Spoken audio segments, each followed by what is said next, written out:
ആറ്റിങ്ങലിൽ എന്തും സംഭവിക്കാവുന്ന ഒരു സ്ഥിതിയിലേക്ക് എത്തിയിരിക്കുന്നു. മൂന്ന് മുന്നണികളും ഒരുപോലെ വിജയപ്രതീക്ഷ വെച്ചു പുലർത്തുന്നു. ഇഞ്ചോടിഞ്ച് പോരാട്ടമാണ് നടന്നത്. ഏതാണ്ട് അവിടെ നിന്ന് അവസാനമായി ലഭിക്കുന്ന ചിത്രം ഇതാണ്. ആകെ വോട്ടർമാർ 13,96,807 പേരാണ്. പോളിംഗ് ഇത്തവണ നടന്നത് 69.48%. പോൾ ചെയ്തവർ 97,502 പേരാണ്. അതായത് ഒരു 3.3 ലക്ഷം വോട്ട് പിടിച്ചു കഴിഞ്ഞാൽ ആർക്കും ജയിച്ചു കയറാവുന്ന ഒരു സാഹചര്യത്തിലാണ് ഇപ്പോൾ നിലനിൽക്കുന്നത്. കഴിഞ്ഞ തവണ നടന്ന തെരഞ്ഞെടുപ്പിനേക്കാൾ ഏതാണ്ട് ലക്ഷങ്ങളുടെ കുറവ് തന്നെ സംഭവിച്ചിരിക്കുന്നു.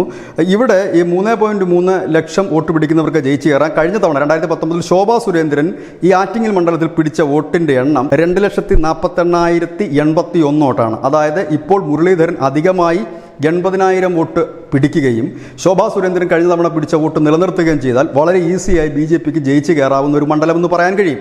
പക്ഷേ ഇവിടെ ശോഭാ സുരേന്ദ്രൻ മത്സരിക്കുന്ന സമയത്ത് ശബരിമല വിഷയം വലിയ രീതിയിൽ കത്തി നിൽക്കുകയും ശോഭാ സുരേന്ദ്രൻ ഈ ശബരിമല വിഷയത്തിൻ്റെ വലിയൊരു മുന്നണി പോരാളിയായി നിൽക്കുകയും ചെയ്തൊരു സാഹചര്യത്തിലാണ് അന്ന് ആറ്റിങ്ങിൽ ശോഭാ സുരേന്ദ്രൻ 2,48,081 വോട്ടുകൾ പിടിച്ചത് എന്നുകൂടി ഓർക്കണം.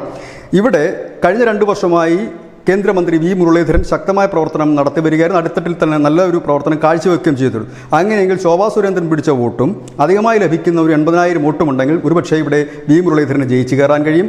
3.3 ലക്ഷം വോട്ട് പിടിക്കുന്ന ഏത് സ്ഥാനാർത്ഥിക്കും ജയിച്ചു കയറാൻ കഴിയുന്ന ഒരു അന്തരീക്ഷത്തിലേക്ക് ഇപ്പോൾ ആറ്റിങ്ങൽ മാറിയിരിക്കുന്നു. പ്രവചനാതീതം എന്ന് തന്നെ നമുക്ക് ഒരുപക്ഷേ ഇവിടെ പറയാൻ കഴിയും. News desk news India Malayalam.